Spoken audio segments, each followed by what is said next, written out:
Hello everyone, welcome to global online. This is Ankita Sood and students. आज की ये video आप सभी एनटीए यूजीसी नेट एस्पिरेंट्स के लिए बहुत ही ज़्यादा इंपॉर्टेंट एंड इन्फॉर्मेटिव वीडियो है। इसमें हम लोग डिस्कस करने वाले हैं 12 जुलाई यूजीसी नेट एग्जामिनेशन का शिफ्ट 1 एंड शिफ्ट 2 का डिटेल्ड एनालिसिस। सो यहाँ पे यूनिट वाइज मैं आप लोगों को बताऊंगी कि शिफ्ट 1 में कौन से क्वेश्चंस पूछे गए थे, किस किस टॉपिक से क्वेश्चंस पूछे गए थे, एंड शिफ्ट 2 में भी किस यूनिट से कितने क्वेश्चंस पूछे गए थे। तो ये सब चीज़ें हम डिटेल में आपके साथ शेयर करेंगे, तो आप लोग इस वीडियो में एंड तक ज़रूर बने रहिएगा। वीडियो पे आगे बढ़ने से पहले स्टूडेंट्स मैं आपको ये बताना चाहती हूँ कि यूजीसी नेट जुलाई में जितने एग्जाम होने थे वो भी आज कंप्लीट हो चुके हैं। अब नेक्स्ट शिफ्ट जो है वो अगस्त में होने वाली है। अभी हमारे पास लगभग 30 डेज बाकी हैं। इन 30 दिनों में यूजीसी नेट पेपर 1 की आपकी अच्छे से तैयारी हो, आपकी अच्छे से रिविजन हो, इसके लिए हम आपके लिए लेकर आए हैं 30 days test series for UGC NET paper 1। इस टेस्ट सीरीज का ये बेनिफिट है कि अगर आप लोगों की अभी पूरी तैयारी नहीं भी हुई है तो भी अगर आप ये टेस्ट अटेम्प्ट करते हो तो आप लोगों के सारे कॉन्सेप्ट्स भी क्लियर हो जाएंगे एंड आपको एक आइडिया भी हो जाएगा कि कैसे क्वेश्चंस एग्जाम में पूछे जाते हैं। इसमें पेपर 1 की जो 10 यूनिट्स हैं, सभी 10 यूनिट्स के कंप्लीट सिलेबस आपको यूनिट वाइज टेस्ट मिलते हैं। ये बिल्कुल गारंटीड क्वेश्चंस हैं। इसमें मोस्ट एक्सपेक्टेड क्वेश्चंस भी इंक्लूडेड हैं एंड इसमें आपको मिलते हैं 30+ टेस्ट विद सॉल्यूशन। तो आप लोग जल्दी से इसको ज्वाइन कर लीजिए। इसके लिए आप लोगों को ये जो स्क्रीन पर नंबर नजर आ रहा है, आप लोग इस नंबर पर व्हाट्सएप के थ्रू कांटेक्ट कीजिए एंड इसकी फ़ी है सिर्फ और सिर्फ 999। तो जल्दी से जल्दी आप लोग इसको ज्वाइन कीजिए एंड अपने पेपर 1 की प्रेपरेशन और भी अच्छी आप लोग कर सकते हो। स्टूडेंट्स आते हैं यहाँ पे सिलेबस डिस्कशन पे। तो यूनिट वाइज मैं आपको बताने वाली हूँ। तो 2 शिफ्ट्स हुई हैं आज भी 12 जुलाई को। तो पहले हम मॉर्निंग शिफ्ट की बात करते हैं, ठीक है। मॉर्निंग शिफ्ट में अगर हम लोग टीचिंग एप्टीट्यूड की बात करें तो इसमें पूछा गया था पहला क्वेश्चन टीचर्स बिहेवियर से रिलेटेड, ठीक है, कि क्लासरूम में एक टीचर का बिहेवियर कैसा होना चाहिए, उससे रिलेटेड 3 to 4 स्टेटमेंट्स दी थी एंड हमें सेलेक्ट करना था कौन सी करेक्ट है कौन सी इनकरेक्ट है। दूसरा क्वेश्चन पूछा गया था इफेक्टिव डोमेन से रिलेटेड, ठीक है, इफेक्टिव डोमेन से रिलेटेड क्वेश्चन था। तीसरा क्वेश्चन पूछा गया था लर्नर सेंटर्ड मेथड। आप लोगों को शायद याद होगा, अगर आपने मेरी प्रीवियस वीडियो देखी है तो 9 जुलाई को क्वेश्चन पूछा गया था टीचर सेंटर्ड मेथड एंड हमने बताया था कि नेक्स्ट शिफ्ट में लर्नर सेंटर्ड मेथड आएगा। वो एज इट इज क्वेश्चन यहाँ पे पूछा गया था। नेक्स्ट क्वेश्चन जो कि लगभग हर शिफ्ट में इस बार एनटीए पूछ रहा है वो है फॉर्मेटिव एंड समेटिव इवेल्युएशन। तो ये क्वेश्चन था। एक्चुअली ये क्वेश्चन जो है मैच द फॉलोइंग टाइप से क्वेश्चन पूछा गया था, जिसमें इवेल्युएशन पे फोकस किया गया था। यहाँ पे 4 टाइप से, formative, summative, diagnostic and peer based evaluation. तो ये 4 स्टेटमेंट्स दी थी एंड आपको मैच द फॉलोइंग करके इसके डेफिनेशंस जो है वो सेलेक्ट करनी थी। ओवरऑल अगर हम लोग टीचिंग एप्टीट्यूड के मॉर्निंग शिफ्ट की बात करें तो इजी पेपर था, डायरेक्ट क्वेश्चंस पूछे गए थे। जैसे कि हमने आपको बताया है कि एनटीए उतने इजी क्वेश्चंस भी नहीं पूछता, बस कॉन्सेप्ट बेस्ड क्वेश्चंस होते हैं। अगर आपको थोड़े से भी कॉन्सेप्ट्स क्लियर हैं तो आप लोग ईजिली पेपर 1 में अच्छा स्कोर कर सकते हो। तो ये थी मॉर्निंग शिफ्ट की बात। अब बात करते हैं टीचिंग एप्टीट्यूड के इवनिंग शिफ्ट में कैसे कैसे क्वेश्चंस पूछे गए थे। तो सबसे पहले तो यहाँ पे टीचर के कैरेक्टरिस्टिक्स से रिलेटेड एक क्वेश्चन पूछा गया था। दूसरा पूछा गया था इफेक्टिव टीचिंग से रिलेटेड, यानी कि अगर एक टीचर पढ़ा रहा है, स्टूडेंट समझ रहे हैं नहीं समझ रहे हैं, तो कौन सा प्रोसेस रहेगा कि टीचर अपनी टीचिंग को और भी ज़्यादा इफेक्टिव बना सके एंड कैसे वो क्लासरूम में थोड़ा इंटरेस्ट बच्चों का बढ़ा सके। इस तरह का कुछ क्वेश्चन था। नेक्स्ट क्वेश्चन पूछा गया था वो था टीचर सेंट्रिक मेथड से रिलेटेड, ठीक है, टीचर सेंट्रिक मेथड कौन कौन से होते हैं, इस तरह से कुछ क्वेश्चन पूछा गया था। एंड एक क्वेश्चन पूछा गया था मूक से रिलेटेड। मूक से रिलेटेड क्वेश्चन जो था वो असर्शन रीजन बेस्ड क्वेश्चन था। हमेशा स्टूडेंट्स मैंने आपको बताया है कि मूक, स्वयं प्रभा, ये 3 टॉपिक्स जो हैं ये teaching aptitude, ICT and higher education, ये तीनों यूनिट्स में कॉमन टॉपिक्स हैं एंड इससे 1 या 2 क्वेश्चंस पूछे ही जाते हैं। तो ये 3 टॉपिक्स को आप लोग जितना डिटेल में पढ़ सकते हो उतना ज़्यादा पढ़ लीजिए, ये मोस्ट इंपॉर्टेंट टॉपिक्स हैं, राइट। ये थे टीचिंग एप्टीट्यूड के मॉर्निंग एंड इवनिंग शिफ्ट के क्वेश्चंस। आई होप आपने ये क्वेश्चंस जो मैंने बताए हैं ये नोट कर लिए हैं। नेक्स्ट अब बात करते हैं रिसर्च एप्टीट्यूड की। रिसर्च एप्टीट्यूड में स्टूडेंट्स ये यूनिट नंबर 2 है। पहले हम मॉर्निंग शिफ्ट की बात करते हैं। इसमें मॉर्निंग शिफ्ट में हमेशा की तरह पूछा गया था एक क्वेश्चन जो कि था हाइपोथेसिस टेस्टिंग से रिलेटेड। आप लोगों को अभी तक जितनी भी शिफ्ट्स मैंने बताई हैं, अभी आज हमारा 3rd डे था एग्जामिनेशन का, यानी कि टोटल 6 सीरीज हो चुकी हैं। तो हर एक सीरीज में हाइपोथेसिस एंड हाइपोथेसिस टेस्टिंग से रिलेटेड क्वेश्चन पूछा गया था। सो ये क्वेश्चन मॉर्निंग शिफ्ट में भी आया था एंड इवनिंग शिफ्ट में भी हाइपोथेसिस टेस्टिंग में टी टेस्ट से रिलेटेड क्वेश्चन पूछा गया था। नेक्स्ट अगर मॉर्निंग शिफ्ट की बात करें तो इसमें फिर से क्वालिटेटिव एंड क्वांटिटेटिव अप्रोच पूछी गई थी एंड टाइप्स ऑफ रिसर्च से डायरेक्ट क्वेश्चन पूछा गया था। यही तीनों क्वेश्चंस आपने देखा होगा 9 जुलाई के शिफ्ट 1 में भी पूछे गए थे। तो आप लोग एनालिसिस का स्टूडेंट्स यही फ़ायदा होता है कि आप लोगों को यहाँ से आइडिया लग रहा है कि एनटीए इस बार बहुत से टॉपिक्स ऐसे हैं जो कि रिपीट कर रहा है, तो हो सकता है कि आपकी शिफ्ट में भी ये क्वेश्चंस पूछे जाएं। अब बात करते हैं इवनिंग शिफ्ट की। तो यहाँ पे एक सैम्पलिंग से क्वेश्चन पूछा गया था, जो क्वेश्चन एज इट इज़ तो स्टूडेंट्स को नहीं याद था, लेकिन सैम्पलिंग मेथड से रिलेटेड कुछ क्वेश्चन था कि अगर हमें 1000 रियल लाइफ एग्जाम्पल था कि अगर 1000 स्टूडेंट्स हैं एक कॉलेज में एंड हमें सिर्फ उसमें से 100 स्टूडेंट्स को सेलेक्ट करना है उनके टैलेंट के बेसिस पे, तो हम लोग कौन सी सैम्पलिंग यूज़ करते हैं, रेंडम, स्ट्रेटिफाइड, इस तरह से जो भी ऑप्शंस होते हैं वैसे कुछ क्वेश्चन पूछा गया था। नेक्स्ट पूछा गया था इवनिंग शिफ्ट में types of research and steps of research से। नेक्स्ट पूछा गया था प्लेगरिज्म से। प्लेगरिज्म क्या होता है? ये होता है डुप्लीकेसी, यानी कि ये बहुत इंपॉर्टेंट है, ये अभी तक नहीं पूछा है ज़्यादा शिफ्ट्स में, अभी आने वाले एग्जाम में पूछा जा सकता है। सो प्लेगरिज्म क्या होता है? अगर person A and person B है, पर्सन बी ने अपनी रिसर्च जो है वो पूरी कर ली, उन्होंने बहुत मेहनत से पूरा का पूरा डेटा, पूरा के पूरे सॉल्यूशंस ढूंढ लिए एंड पर्सन ए क्या करता है, एज इट इज़ उनके इसको कॉपी कर लेता है एंड बोलता है कि अपनी रिसर्च रिपोर्ट में बोलता है कि ये मेरी फाइंडिंग्स है। तो पर्सन बी जो है वो प्लेगरिज्म का केस पर्सन ए पे कर सकते हैं, यानी कि उन्होंने डुप्लीकेट डेटा यूज़ किया है। इस तरह से होता है, डिटेल में तो मैं यहाँ पे नहीं बताऊँगी, बस ये है कि इंपॉर्टेंट पॉइंट होता है ये। ठीक है, सो प्लेगरिज्म मैंने बता दिया। हाइपोथेसिस टेस्टिंग में टी टेस्ट से क्वेश्चन पूछा गया था इवनिंग शिफ्ट में भी। तो ये पॉइंट्स हैं, इनको आप लोग नोट कर लीजिए। नेक्स्ट बात करते हैं कम्युनिकेशन यूनिट की पहले। ठीक है, कॉम्प्रिहेंशन हमेशा की तरह स्टूडेंट्स, जैसे कि बताया था मैंने आपको, ये पूछा गया था इस बार स्टीरियोटाइप से रिलेटेड एंड इजी था, उतना डिफिकल्ट पैसेज नहीं था। बाकी कॉम्प्रिहेंशन हमेशा डिपेंड करता है स्टूडेंट्स की रीडिंग उनकी स्किल्स कैसी हैं उस पर। नेक्स्ट आता है कम्युनिकेशन। सो कम्युनिकेशन से इस बार आज की शिफ्ट में बहुत ज़्यादा क्वेश्चंस पूछे गए थे। सो मॉर्निंग शिफ्ट की अगर बात करें तो verbal and non verbal communication से डायरेक्ट क्वेश्चन पूछा गया था। सीक्वेंस ऑफ कम्युनिकेशन से डायरेक्ट क्वेश्चन पूछा गया था। कम्युनिकेशन की थ्योरी से क्वेश्चन था। एक क्वेश्चन मास मीडिया से पूछा गया था। एक क्वेश्चन पूछा गया था वन वे कम्युनिकेशन से। ठीक है, सो ये वन वे कम्युनिकेशन वाला जो है ये था आपका स्टेटमेंट बेस्ड क्वेश्चन। एंड एक मॉर्निंग शिफ्ट में क्वेश्चन पूछा गया था जो कि था बैरियर्स ऑफ इफेक्टिव कम्युनिकेशन, यानी कि दो लोग अगर बहुत अच्छे से कम्युनिकेट कर रहे हैं तो उनकी बातों के बीच में बैरियर के रूप में क्या आ सकता है? आसपास का शोर आ सकता है, वो फ़ोन पे बात कर रहे हैं तो नेटवर्क आ सकता है, इस तरह से बहुत सी चीज़ें होती हैं, तो वो ऑप्शंस देख के आपको समझ आ जाता है। सो बैरियर्स से बहुत बार क्वेश्चन पूछे गए हैं, इस बार भी पूछा गया था इस शिफ्ट में। अब बात करते हैं कम्युनिकेशन के इवनिंग शिफ्ट की।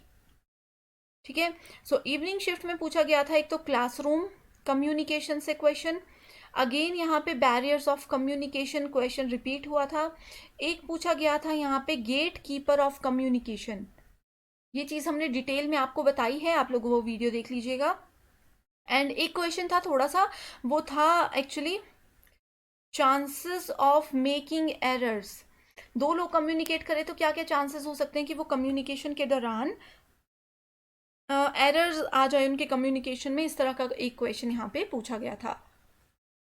नेक्स्ट क्वेश्चन नेक्स्ट यूनिट की अगर हम लोग बात करते हैं स्टूडेंट्स, सो नेक्स्ट यूनिट में पूछा गया था मैथमेटिकल रीजनिंग की। अगर हम बात करें तो इसमें डायरेक्ट रेशियो प्रोपोर्शन से रिलेटेड क्वेश्चन थे, टाइम डिस्टेंस से रिलेटेड क्वेश्चन थे।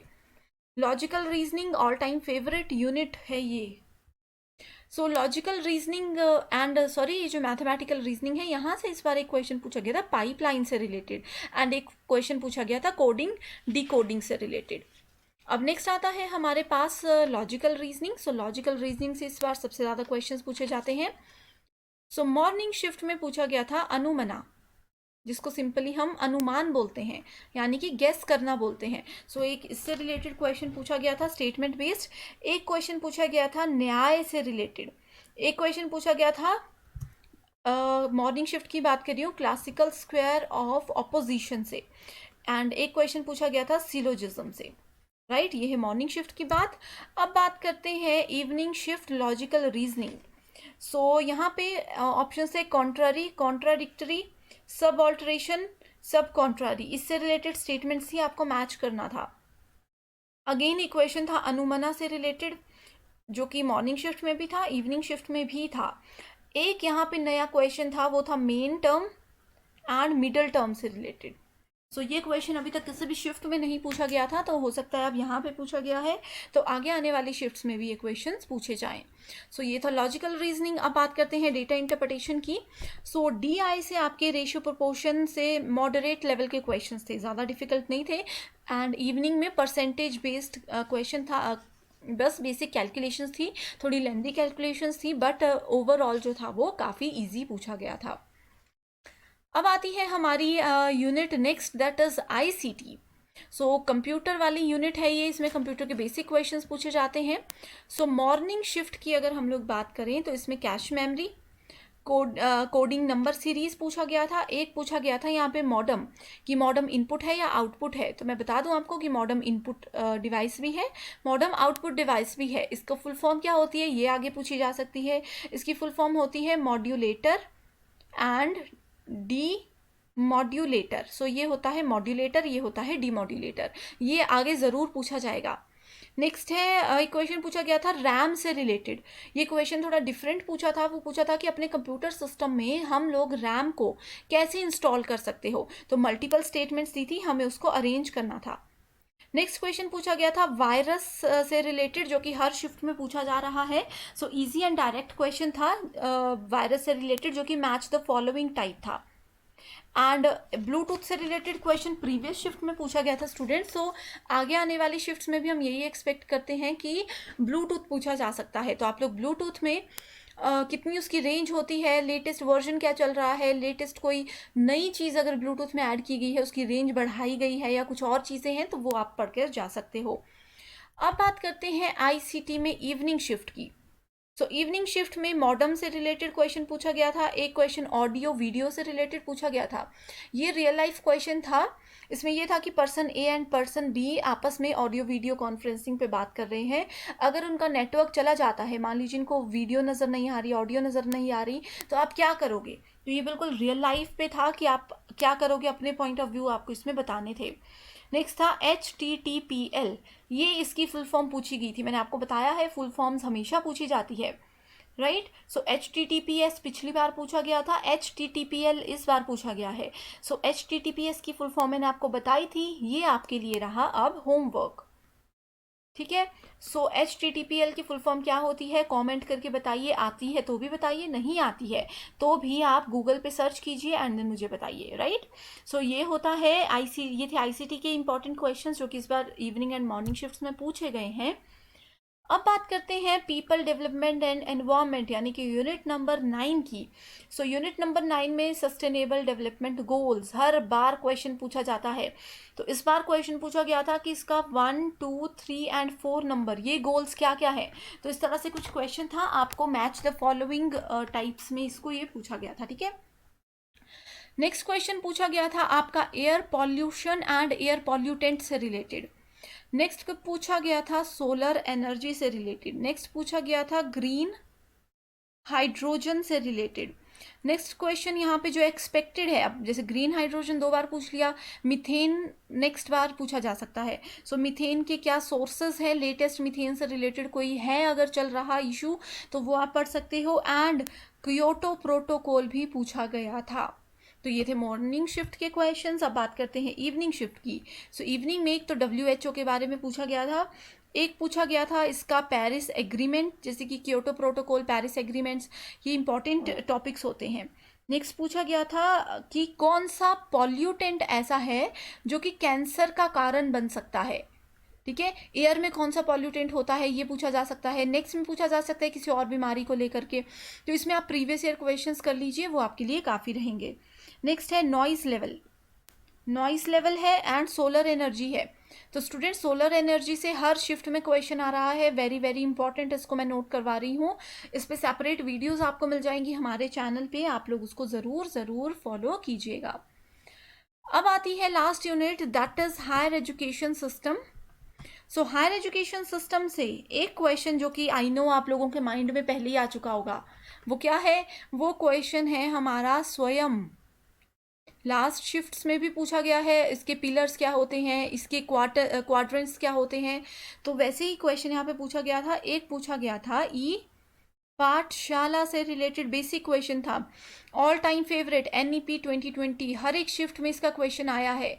एंड स्टूडेंट्स मैं बता दूं कि आज ही मेरी 6 PM की जो करंट अफेयर्स की वीडियोस होती हैं उसमें मैंने NEP को कंप्लीट थ्योरी उसकी डिस्कस की है, क्या क्वेश्चंस पूछे जा सकते हैं ये भी मैंने डिस्कस किया है।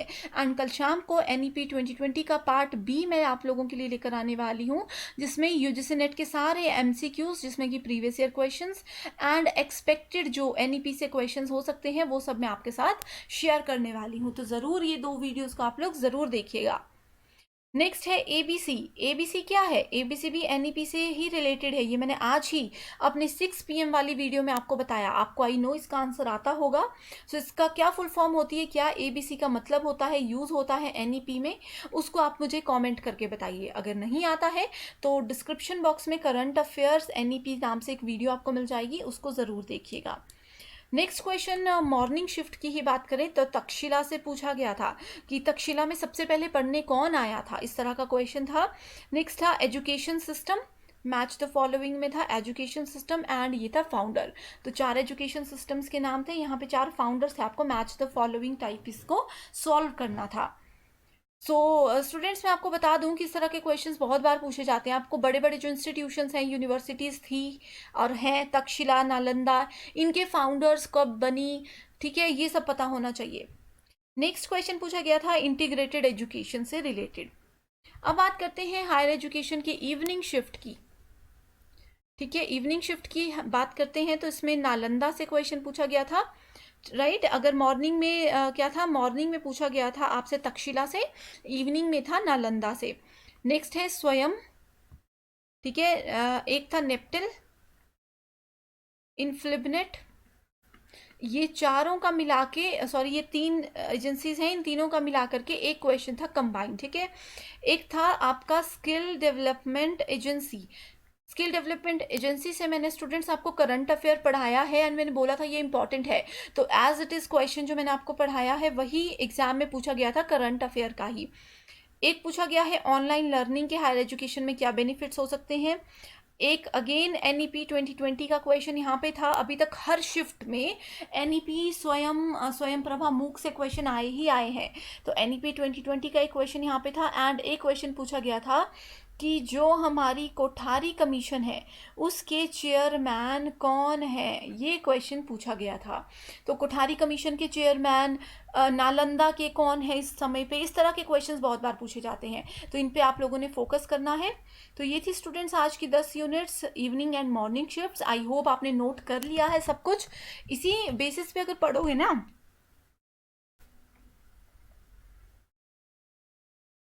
तो आपको पता है स्टूडेंट्स कि वही टॉपिक्स रिपीट हो रहे हैं, है ना, तो इतने भी पढ़ लोगे काफ़ी है अगर आपकी प्रिपरेशन अभी तक नहीं हुई है। इसी के साथ स्टूडेंट्स UGC नेट पेपर 2 भी इम्पॉर्टेंट है, जो इसका कंप्लीट स्टडी मटेरियल आपको हम देते हैं गारंटी के साथ। इसमें आपको मिलते हैं notes and expected MCQs, total 17 subjects की लिस्ट आपके सामने है। आप लोग अच्छे से देखिए, ये लिस्ट में अगर आपके सब्जेक्ट का नाम है तो आप इस नंबर पर कांटेक्ट कीजिए एंड इस स्टडी मटेरियल को आप लोग खरीद सकते हो एट जस्ट ₹1500। तो आप लोग जल्दी से जल्दी इसको ज्वाइन कर लीजिए क्योंकि एग्जाम में समय कम है एंड ये बिल्कुल गारंटीड स्टडी मटेरियल की PDF हम आपको देते हैं जिसको आप लोग लाइफ टाइम के लिए यूज़ कर सकते हो। सो आई होप आज की वीडियो आपको पसंद आई है। इसी तरह की वीडियोज़ अगर आप चाहते हो तो आप हमें कॉमेंट कीजिए। So thank you so much and I wish you all the very best.